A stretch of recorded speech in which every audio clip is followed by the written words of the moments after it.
Mateus 2,13, diz assim: e tendo eles se retirado, eis que o anjo do Senhor apareceu a José em sonhos, dizendo: levanta-te, toma o menino e sua mãe e foge para o Egito, e demora-te lá, até que eu te diga, porque Herodes há de procurar o menino para o matar. E levantando-se ele, tomou o menino e sua mãe, de noite foi para o Egito, e esteve lá até a morte de Herodes, para que se cumprisse o que foi dito da parte do Senhor pelo profeta, que diz: do Egito chamei o meu filho. Então Herodes, vendo que tinha sido iludido pelos magos, irritou-se muito e mandou matar todos os meninos que havia em Belém e em todos os seus contornos, da idade de 2 anos para baixo, segundo o tempo que diligentemente inquirira dos magos. Então se cumpriu o que foi dito pelo profeta Jeremias, que diz: em Ramá se ouviu uma voz, lamentação, choro e grande pranto, Raquel chorando os seus filhos e não querendo ser consolada, porque já não existem. Morto, porém, Herodes, eis que o anjo do Senhor apareceu num sonho a José no Egito, dizendo: levanta-te, toma o menino e sua mãe e vai para a terra de Israel, porque já estão mortos que procuravam a morte do menino. Então ele se levantou, tomou o menino e sua mãe e foi para a terra de Israel. E ouvindo que Arquelau reinava na Judéia, em lugar de Herodes seu pai, receou ir para lá, mas avisado em sonhos por divina revelação, foi para as regiões da Galiléia. Então chegou e habitou numa cidade chamada Nazaré, para que se cumprisse o que fora dito pelos profetas, que se chamará Nazareno. Amém. Então, irmãos, a igreja atual, ela está aguardando 2 acontecimentos.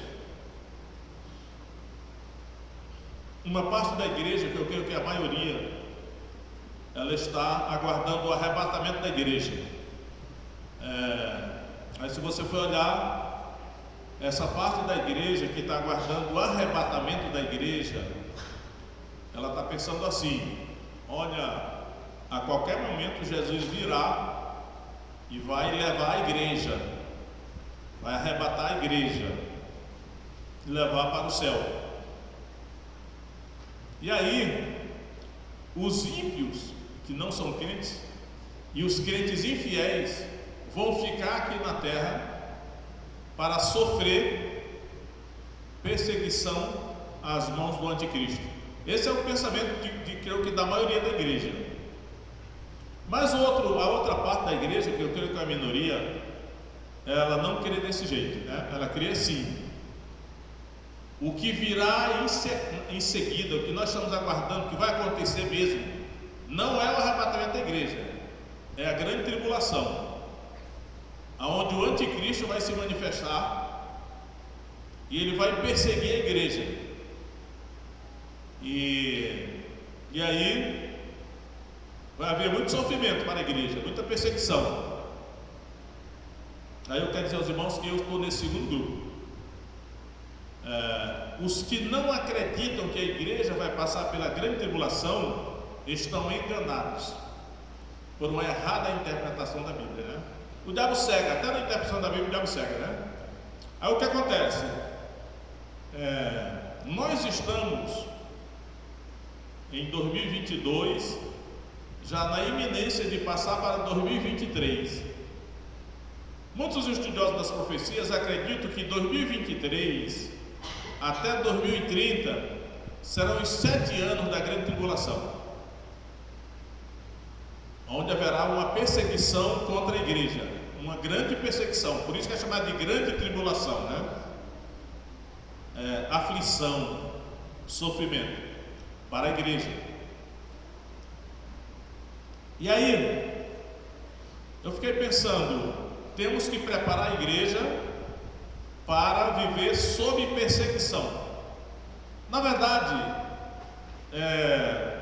a igreja já está em alguns países passando pela grande tribulação. A gente sabe disso, quem se informa sabe, né?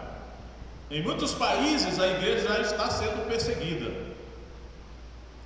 E aí, dentro daquela visão que eu tenho falado para os irmãos ultimamente, do mundo invisível, existe todo o mundo invisível, o mundo dos espíritos, Satanás governa, que está por trás de tudo que acontece no mundo. E aí, uma das coisas que Satanás e os principados e potestades usam são os governos. Quem é que persegue a igreja? Os governos, as instituições do governo, o Estado, né? Sempre Satanás instrumentalizou o Estado, o governo, para perseguir a igreja. E eu falei para os irmãos um dia desses sobre lá no Egito, né? Quando o faraó, que era o governo, ele mandou matar os meninos, né? As crianças, os meninos machos que nascessem lá no Egito. E aqui nós estamos diante de uma situação muito parecida com aquela lá do Egito. Nesse caso aqui, o governo que domina a terra, a nação hegemônica, é Roma. Na visão de Daniel, capítulo 7 de Daniel, ele viu 4 reinos, uma sucessão de 4 reinos. Então ele viu o Império Babilônico, o Medo-Persa, o Grego e o Romano. 4º reino é o Império Romano. Creio eu, refletindo nessas coisas, que nós ainda estamos na vigência do Império Romano. Aqueles principados lá no capítulo 10 de Daniel aparecem 3 príncipes angélicos, né? Autoridade do mundo espiritual. Existe o príncipe da Pérsia. Eu creio que esse príncipe ele governa o Oriente Médio principalmente. Aí aparece também lá o príncipe da Grécia. E aí eu percebo, vários outros autores que eu já li, né? Reconhecem que nós do Ocidente, o chamado Ocidente cristão, que também é chamado de cultura greco-romana, estão sob a influência do príncipe da Grécia. A cultura do Ocidente ela é muito assim, influência grega. Até a Copa do Mundo, que começou hoje, por acaso foi no Catar. O Catar está numa região que está sob a influência do príncipe da Pérsia, que é no Oriente Médio.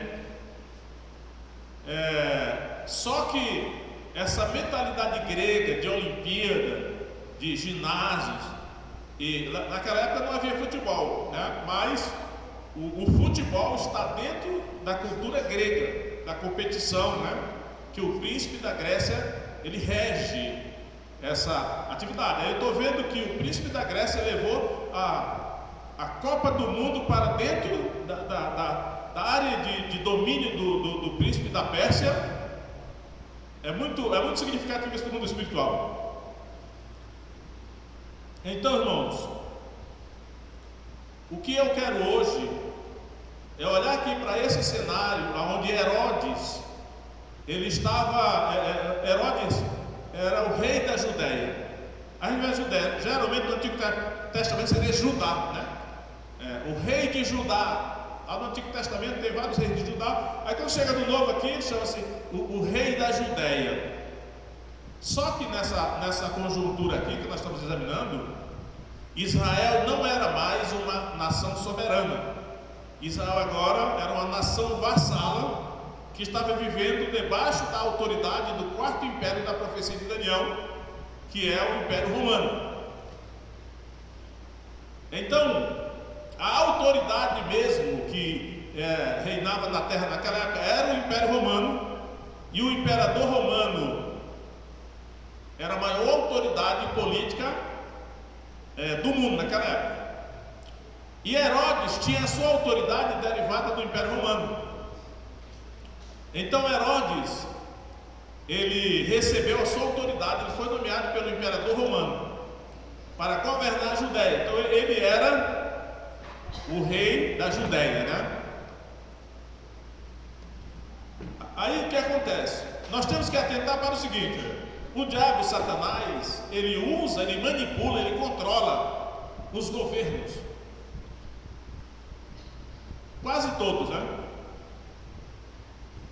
E aí a gente tem que fazer um paralelo. Como foi que Satanás conseguiu manipular Herodes, que era o rei da Judéia, a autoridade legítima do Estado, para perseguir a igreja daquela época? É a mesma coisa hoje, né? Os irmãos pensem assim: quem é que Satanás vai usar para perseguir a igreja hoje? O governo, o Estado, as instituições do Estado, porque é o mesmo princípio que rege, né? E aí, para nós, eu tenho observado que alguns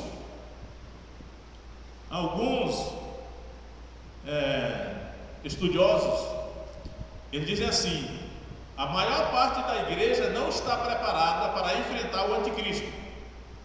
A maior parte da igreja não está preparada para enfrentar a grande tribulação. A maior parte da igreja não está preparada para enfrentar os tempos difíceis que se avizinham. Eu digo que se avizinham para o Brasil, né? Porque na China já está assim, na Coreia do Norte já está assim, e tantos outros países, né? Basicamente o Oriente Médio. Mas também aqui a América Latina já está quase toda dominada. Todo o aparato, toda a estrutura, o arcabouço da América Latina está preparado para que Satanás persiga a igreja usando o governo, o Estado, as instituições. E aí muitos dizem assim: a culpa é dos pastores, porque os pastores não estão pregando o evangelho direito, né? Os pastores só estão prometendo bênção para os irmãos, prometendo prosperidade para os irmãos. E eu tenho dito para Deus, digo: olha, Senhor, eu não quero ser desse tipo aí. Eu não quero enganar os irmãos, porque às vezes eu sei que o pastor pode ter medo de pregar a verdade que está aqui, com medo dos irmãos irem embora. Ah, aquele pastor só fala de perseguição, eu não quero mais entrar naquela igreja não, porque eu quero uma igreja que me diga assim que eu vou prosperar, que eu vou ser vitorioso, que eu não vou sofrer, eu vou ser feliz. Só que eu vou sempre procurar, né, falar a verdade aqui para os irmãos, porque eu temo a Deus, né? Deus quer que a gente pregue a verdade. Aí o que eu estou lendo nesse texto é o seguinte, irmão: havia uma perseguição aqui, nesse cenário, e a igreja aqui, nesse capítulo 2 de Mateus, ela era formada por Maria, era uma jovem crente judia, era pelo o noivo dela, José, que era da família de Davi, herdeiro, portanto, do trono de Judá, da Judéia, de Israel, e aqui pelo recém-nascido menino Jesus. Isso aqui era a igreja fiel, né? Era o remanescente fiel, porque toda a nação de Israel era o povo de Deus, só que todo o povo de Deus tinha apostatado, ou seja, eles estavam espiritualmente cegos, estavam em desfavor diante de Deus e nem podiam esperar a ajuda de Deus, porque Deus ajuda quem obedece a Ele, quem honra a Ele, senão Ele não ajuda, Ele não socorre, Ele não livra. E aí, irmãos, houve o Satanás. Nós temos que enxergar a ação de Satanás por trás dessas estruturas. O Satanás perseguiu essa igreja remanescente fiel.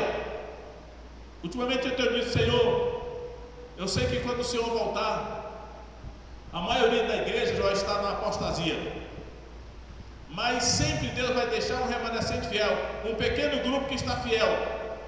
Eu tenho dito: Senhor, eu quero estar nesse pequeno grupo fiel. E aí eu quero tirar desse texto aqui, irmãos, algumas lições para nós sabermos como sobreviver no meio da perseguição, como sobreviver na perseguição, né? Nós estamos aqui, parece que não estamos sendo perseguidos nada, mas e se a perseguição de repente cair sobre nós? Como é que nós vamos reagir? Ou nós vamos ser pegos de calça curta, ou pegos desprevenidos? Então nós temos que nos prevenir e nos preparar para o pior, como alguém já disse, né? Eu busco sempre o melhor, mas me preparo para o pior. Tem gente que é muito assim, né? Não, eu só penso no melhor, é o melhor, vai ser o melhor. Sim, mas e se o pior acontecer? Você tem que estar preparado, né? Para não sair pego de surpresa. E eu acredito que Deus colocou na Escritura orientações para que nós possamos sobreviver no meio da perseguição, que é feita por Satanás, mas instrumentalizando a estrutura do Estado, a estrutura humana. Então, e a primeira coisa que eu quero destacar aqui nesse texto para os irmãos é que nós não sobreviveremos sem a ajuda de Deus. Nós estamos envolvidos numa guerra espiritual. Poderes sobrenaturais invisíveis são os nossos inimigos. Nós não sobrevivemos só com a capacidade humana. Nós precisamos de ajuda sobrenatural da parte de Deus, que é o caso aqui. Então vou mostrar para os irmãos a primeira coisa que nessa situação de perseguição aqui é que Deus estava o tempo todo dando orientação, né? Deus estava o tempo todo dizendo o que fazer, né, para essa pequena família que representava a igreja fiel aqui. E nós hoje devemos estar preparados e buscar a orientação, a direção de Deus sobre o que devemos fazer, porque só estratégia humana não funciona, porque do lado de lá estão poderes sobrenaturais invisíveis, autoridades do mundo espiritual que guerreiam contra nós. Só que Deus está do nosso lado. Só que Deus ele põe condições para que nós recebamos a orientação dele. E aqui nesse caso, irmãos, é impressionante, porque em todo o Novo Testamento não tem nenhum texto igual a esse aqui, olha. 5 vezes seguidas é dito que um anjo falou em sonhos. 4 vezes com José, marido de Maria, era noivo na época. E uma vez o anjo falou em sonhos para os magos. Os magos aqui é magói. A palavra mago é muito comum no livro de Daniel, porque os magos faziam parte do reino dos caldeus, né? Os magos, os sábios, os adivinhos, fazia parte dos oficiais da estrutura do governo da Babilônia e dos governos subsequentes. Então, magos aqui geralmente é entendido como sendo, eles eram estudantes de astrologia. Na verdade, hoje o que é conhecido como a ciência da astronomia, no passado era a astrologia, que envolve coisa com espíritos, com os principados, observar as estrelas para ler a história do mundo por meio das estrelas. Existe uma mensagem nos céus, nas estrelas, né? Nas estrelas. Então esses magos, eles eram estudantes de astronomia, que implicava que também era astrologia. Eles observavam os céus, eles liam as estrelas, de um ponto de vista até de magia também, era mistura de ciência com magia, e hoje também está assim. Então temos que ter cuidado para a gente não acreditar em tudo que a astronomia diz, porque tem principados e potestades envolvidos nisso. Tem que olhar para a Escritura, que diz a Escritura que é a verdade, né? Então vamos ver aqui, a primeira coisa para sobrevivermos num cenário de perseguição é recebermos a orientação direta de Deus. Aqui está, por meio de sonhos. Aqui é por meio de sonhos. Vamos ver aqui. Eu vou começar com Mateus capítulo 1, verso 20. José era noivo de uma moça chamada Maria, e de repente a Maria apareceu grávida. Aí o José pensou, já que não foi comigo, ela me traiu.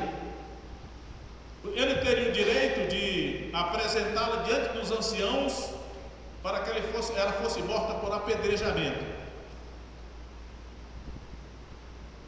Só que ele era um homem bom, né? A Bíblia diz assim: só que José era justo e, não a querendo infamar, intentou deixá-la secretamente. Ou seja, ele disse assim: eu vou fugir, e o povo vai ver a Maria aí grávida, e ele vai pensar assim: o José é um canalha, engravidou a moça e fugiu. E eles naturalmente, talvez até fosse alguém atrás dele para fazer justiça com as próprias mãos, né? Mas eu acho que ele amava tanto Maria que ele preferiu atrair para si a suspeita, né, da injustiça, do que expor Maria ao perigo. Aí vem, olha só, irmãos, Mateus 1:20. Planejando ele isto, eis que em sonho lhe apareceu um anjo do Senhor, dizendo: José, filho de Davi, não temas receber a Maria, tua mulher, porque o que nela está gerado é do Espírito Santo. Então, irmãos, aqui veja só, que eu quero chamar a atenção para esse fato. Olha, Deus falou em sonhos por meio de um anjo com José, e deu orientação para ele não tomar uma decisão errada. É a mesma coisa hoje. Ou vocês acham que Deus mudou? Hoje Deus fala em sonhos conosco, orientação direta por meio de um anjo. Claro que o Espírito Santo ele pode falar diretamente conosco, né? Tem várias maneiras do Espírito Santo falar, mas uma delas que está aqui foi um anjo que falou em sonhos com José, dando a orientação para ele não tomar a decisão errada. Mas o Satanás, ele trabalha na cultura para desmoralizar. Sonho é bobagem, sonho é superstição, sonho é... E tem muitos sonhos que são, acho até que a maioria dos sonhos não significa nada. A gente tem até pesadelo. Eu acho que assim como os anjos de Deus podem entrar no nosso sonho, os demônios também podem entrar no nosso sonho para nos atormentar em sonhos. Eu sou uma pessoa que sonha muito, só basta eu dormir e eu começo a sonhar. Eu vivo uma outra vida. Só que quando eu acordo eu não lembro de tudo, às vezes lembro só de pequenos detalhes, né? E eu sei que a maior parte dos sonhos não são de Deus. Mas no meio disso tudo, Deus fala em sonhos por meio de um anjo, falou aqui. Aí vamos ver lá agora. Os magos foram lá para Jerusalém, porque eles observavam os céus, e eles viram uma estrela, e eles seguiram aquela estrela, a estrela de Belém. A estrela é um anjo. Hoje eu não tenho dúvida disso, a estrela é um anjo. Era um anjo que vinha voando ali, e os magos que observavam, eles seguiram aquela estrela porque eles sabiam que era a estrela do Messias, o rei dos judeus que nasceria segundo as profecias. Então eles seguiram aquela estrela, era uma luz, uma estrela, era um anjo. Eu não sei se os irmãos estão acompanhando o que está acontecendo hoje aqui no Brasil, mais especificamente no Rio Grande do Sul, mas naquela região do Sul, Santa Catarina, Paraná, mas especialmente no Rio Grande do Sul, tem sido chamada a atenção para muitas luzes aparecendo no céu. E aí os ufologistas que estudam sobre OVNIs, objetos voadores não identificados, começam a observar aqueles fenômenos de luzes no céu, e aí o governo, como sempre, procura desacreditar, enganar o povo e dar falsas informações. Eu digo isso com autoridade, porque há muitos anos que eu estudo ufologia, e eu tenho muitos livros sobre isso. E aí eu, observando esse fenômeno aí, eu digo: olha, essas luzes no céu à noite podem ser anjos, pode ser anjos caídos, anjos de Satanás, pode ser, mas pode ser anjo de Deus também. O que está acontecendo no Brasil hoje interessa para Deus, interessa para os anjos. O mundo espiritual está de olho assim, olhando para o que está acontecendo no Brasil, porque é do interesse de Deus. Então eu não descarto que essas luzes podem ser os próprios anjos de Deus que estão observando o que está acontecendo no Brasil. Ali eu tenho até uma tese que é assim: os demônios que são incorpóreos, eles não têm corpo, eles são só espírito, eles podem estar incorporados nas pessoas aqui embaixo. E os anjos de Deus, que aparecem sempre com a aparência de luminosidade, eles estão aqui no céu, pode ser em naves, ou pode ser eles pessoalmente, porque só a aparência do anjo, ela é luminosa. observando. E aí nós não podemos cair nem na superstição, nem podemos cair no desmentimento oficial dos governos, porque o governo americano é o que mais sabe sobre isso, mas é que tem enganado sistematicamente o povo, dizendo que são valores meteorológicos ou qualquer outro tipo de coisa, né? Então, irmãos, os magos vieram para Jerusalém seguindo aquela estrela, que era um anjo. Aí vamos ver aqui, ó. Eles conversaram com Herodes. Aí vem aqui, Mateus 2,12, olha só. E sendo por divina revelação avisados em sonhos, para que não voltassem para junto de Herodes, partiram para a sua terra por outro caminho. Observe que esse versículo aqui não fala de anjo, ele diz assim: por divina revelação, avisados em sonhos. Então eles foram avisados em sonhos por divina revelação. Foi Deus que avisou para esses magos que eles não deveriam voltar para Jerusalém para falar com Herodes, porque Herodes estava mentindo, enganando eles, que na verdade ele queria matar o menino que acabara de nascer. E por isso eles partiram para a sua terra por outro caminho. Agora, se esses magos tivessem sido incrédulos, né? E tivessem dito assim: eu tive esse sonho aí, mas só bobagem, eu vou voltar para Herodes mesmo, teriam morrido. Porque o Herodes provava que ia matar os magos e ia matar o menino também. Porque os magos tinham comprovado que o menino acabara de nascer em Belém da Judéia, que fica bem do lado de Jerusalém, né? Eu já estive lá. Eu acho que de Jerusalém até Belém dá para ver assim, a olho nu. E aí, irmãos,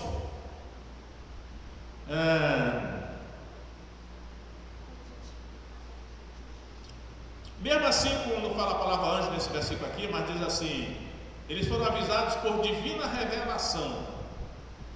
Subentende que foi por meio de anjos, porque todos os outros versículos falam de anjos. Olha o verso 13 aí, 2,13. E tendo eles se retirado, os magos, né? Eis que o anjo do Senhor apareceu a José em sonhos, dizendo: você está preparado para ouvir um anjo falar com você em sonhos? Ele vai falar.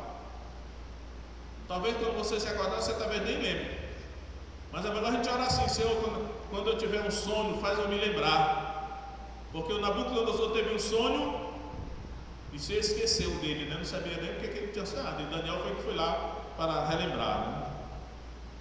O anjo falou assim para José: levanta-te, toma o menino e sua mãe e foge para o Egito e demora-te lá até que eu te diga, porque Herodes há de procurar o menino para o matar. Irmão, será que hoje o Herodes aqui é o governante? Recebeu autoridade diretamente do imperador romano. Ele tem a autoridade para matar, como Pôncio Pilato também tinha. E ele estava disposto a matar o menino. Eu pergunto: quem colocou no coração de Herodes matar esse menino? Satanás. Satanás governa, manipula, controla a mente dos governantes e é das pessoas simples também. Então nós temos que ter cuidado para que Satanás não manipule a nossa mente, não nos sugestione, não nos induza a ter pensamentos contrários à vontade de Deus, né? Porque tem esse poder. E aí, o anjo orientou José a tomar a mãe do menino e o menino e fugir para o Egito. Você lembra que lá no livro de Êxodo, capítulo 1, Jacó, naquela grande fome que teve lá em Canaã, ele desceu para o Egito com 70 pessoas. A Bíblia diz lá: Jacó entrou no Egito com 70 almas. E José já estava lá com a mulher dele e os 2 filhos. Agora aqui é a mesma coisa. O anjo mandou José fugir para o Egito porque Herodes não tinha autoridade no Egito. A jurisdição de Herodes era a Judéia. No Egito estava fora da jurisdição de Herodes. No Egito era o faraó que mandava. Então Deus protegeu o menino e a sua mãe e o seu pai mandando eles para o Egito. Vocês sabiam que agora acabou de haver no Egito um negócio chamado de COP27? Aconteceu no Egito agora, da maior importância. Eles estavam lá no Egito. Tinha um grupo de brasileiros lá. O Egito é muito importante, por isso que a Bíblia fala muito no Egito, né? Para mim, eu creio que Satanás, ele reinou no passado através da civilização egípcia. Satanás formou um império na terra e ele reinava lá incorporado no faraó. Muito bem. Como é que nós hoje, às vezes a gente pensa assim, se formos perseguidos pelo governo, ou então eu digo, quando formos perseguidos pelo governo, a Polícia Federal já bateu na sua porta? Nem na minha, espero que não bata. Mas se bater, nós temos que olhar para cá. O anjo disse para José em sonhos: toma o menino e sua mãe e foge para o Egito. Só que a situação hoje está mais complicada, irmãos. Porque qual é o país que o anjo vai mandar a gente fugir? Tem algum? Talvez não, porque todos os países já estão tomados, né? Alguns dizem assim: só o Uruguai e o Paraguai na América Latina não estão dominados ainda. Alguém sabe como fugir para o Paraguai e para o Uruguai?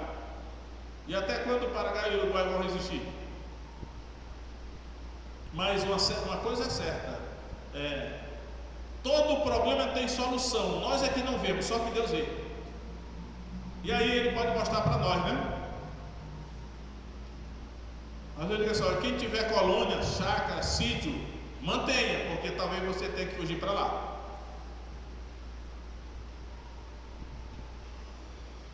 Mas, irmãos, olha, a perseguição não é brincadeira não, né? Quando Herodes, diz aí, verso 16, 2,16. Então Herodes, vendo que tinha sido iludido pelos magos, irritou-se muito e mandou matar todos os meninos que havia em Belém e em todos os seus arredores, da idade de 2 anos para baixo, segundo o tempo que diligentemente inquirira dos magos. Já imaginou isso, irmãos? Já imaginou aqui se o governador, nós vamos pegar o prefeito de Rio Branco, né? O prefeito de Rio Branco é a autoridade do estado.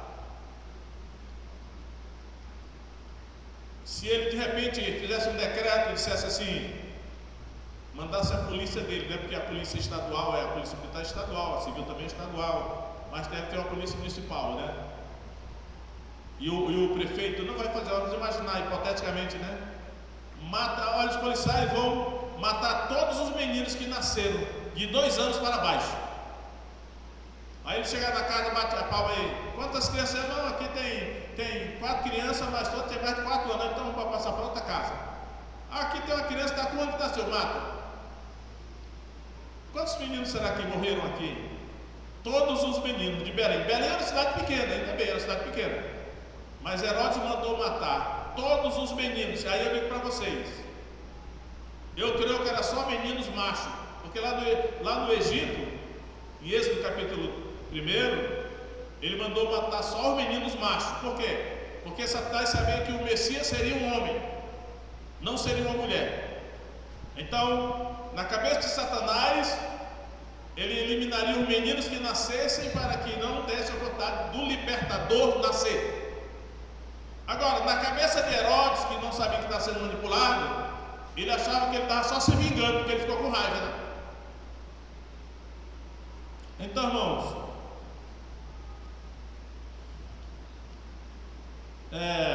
e aí eu vou dizer aqui, esse texto, 5 vezes seguidas, em Mateus 1 e 2, 5 vezes seguidas, um anjo fala com a igreja em sonhos.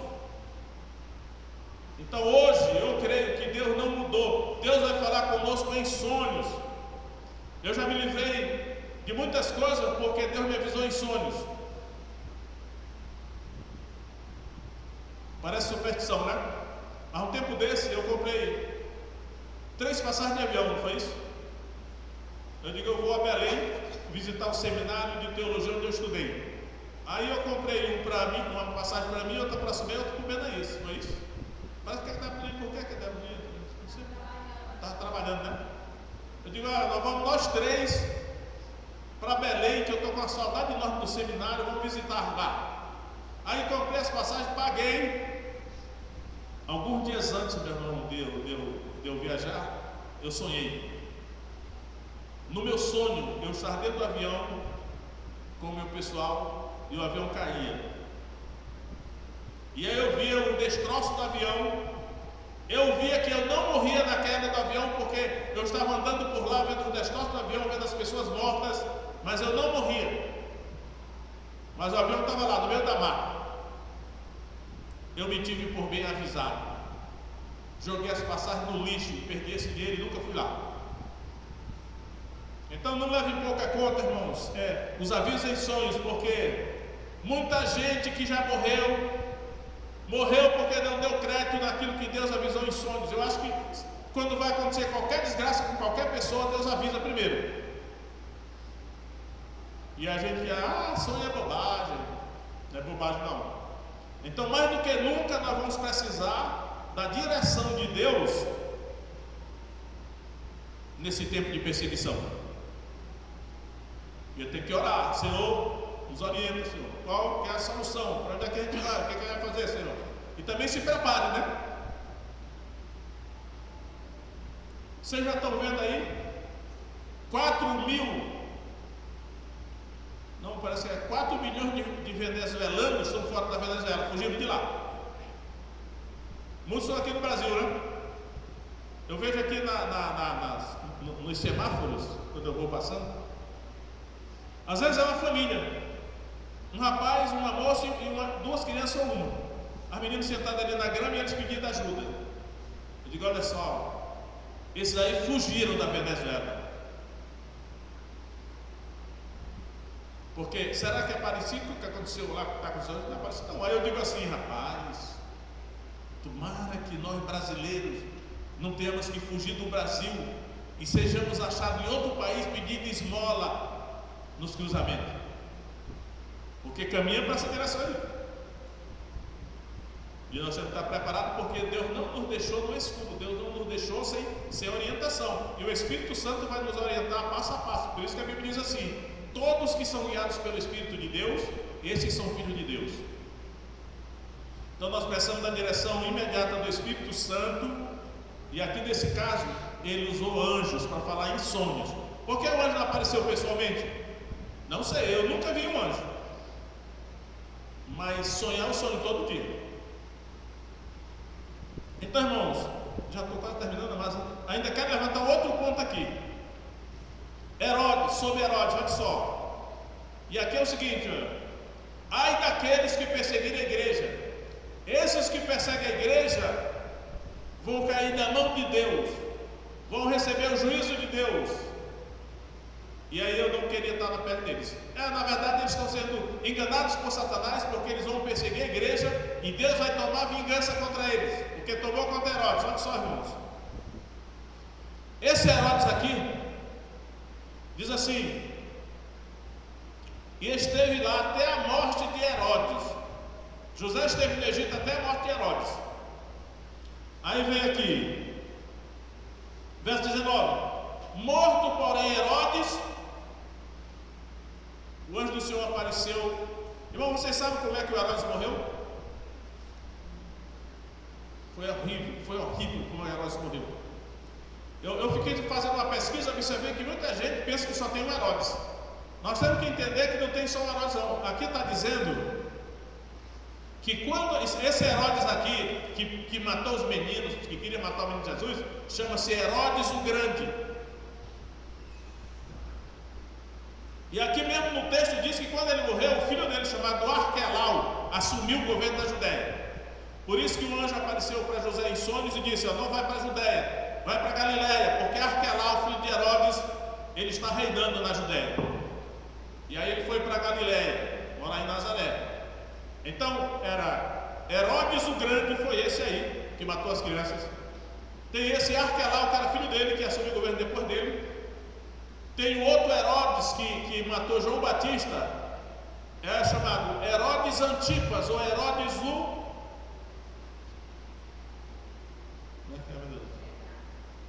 tetrarca, Herodes o tetrarca, né?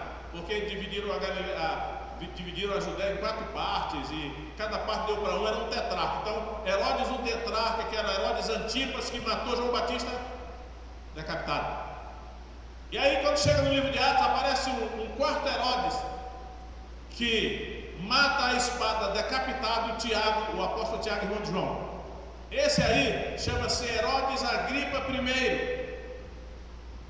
E ainda aparece mais um quarto Herodes no livro de Atos, porque o nome Herodes não aparece dele, assim, o rei Agripa. O rei Agripa é Herodes Agripa II, filho do Herodes Agripa I. Aí eu vou dizer para você, irmão, olha, quando eu pesquisando, tanto Flávio Joséfos, a história dos Hebreus, ele dá detalhes de como foi que o Herodes o Grande morreu. Eusébio de Cesareia, na história eclesiástica, os 4 primeiros séculos da igreja, ele também testifica de como foi que Herodes o Grande morreu. E aí, irmão, é horrível o castigo que esse Herodes recebeu, só que assim, esse Herodes era tão mau, que ele mandou matar a mulher dele e os filhos dele. E ele foi acometido de uma doença tão terrível que consumia as vísceras. Ele tinha uma febre incontrolável por dentro, ele tinha uma fome insaciável por comer. E aí ele começou a apodrecer em vida, e bichos, tapuruns começaram a surgir no corpo dele. Ele sofreu muito, mas ele era tão ruim que quando ele viu que ele ia morrer, ele disse assim: olha, eu sei que eu vou morrer, mas os judeus vão ficar alegres pela minha morte. Ele foi lá para uma cidade e ele mandou os soldados dele trazer os homens mais importantes da região e prendê-los no hipódromo. E ele falou assim: olha, quando eu morrer, os arqueiros matem todos esses homens aí, porque eu quero que a minha morte seja chorada. E eles vão chorar, mesmo que não seja preparo, mas haverá um clamor de morte por causa da minha morte. Era um homem carniceiro, um homem cruel. Ele matou muita gente da própria família dele. E aí a morte dele foi horrível. Os judeus reconheceram que a mão de Deus pesou sobre ele. A mão de Deus fez com que aquele homem sofresse coisas horríveis. Ele morreu comido de vermes. Ele foi levado para um lugar e colocaram ele dentro de um tacho de azeite para ver se aliviava o sofrimento dele, mas não aliviaram. E o bicho era tão ruim que morreu sem se arrepender. Morreu foi matando os outros.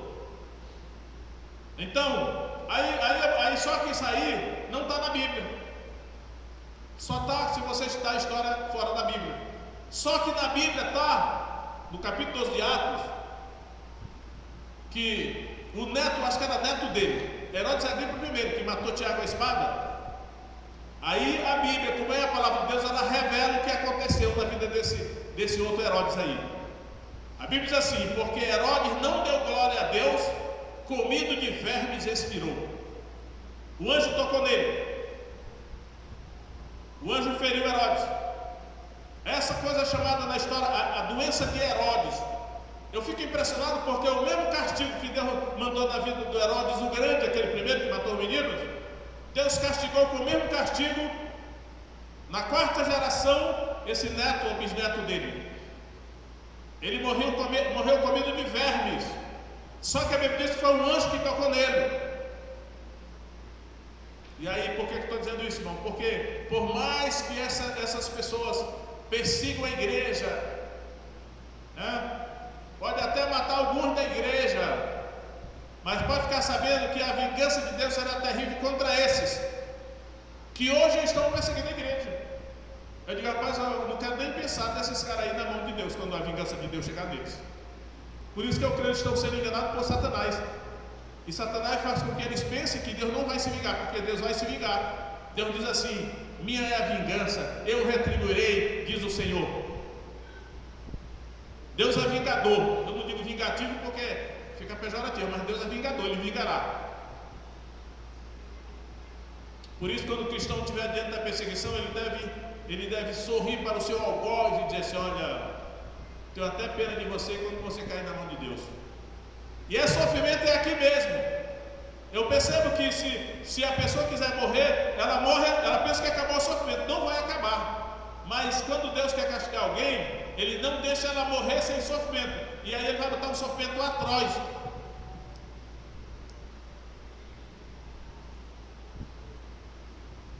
Mas nós que somos de Deus devemos buscar a direção para sobreviver na perseguição, né? Por isso, irmãos, vamos orar agora, né? Pode ficar em pé.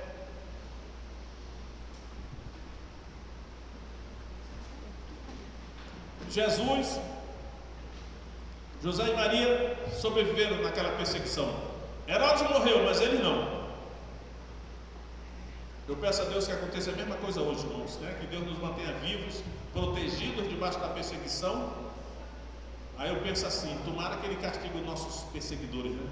Mas eu quero que Deus abençoe. Olha, eu não cheguei nesse nível ainda não, né? Não, mas tudo bem. A Bíblia diz assim: orai pelos que vos perseguem, né? Ninguém vai desobedecer a Deus, né? Mas uma vingançazinha da parte de Deus, né?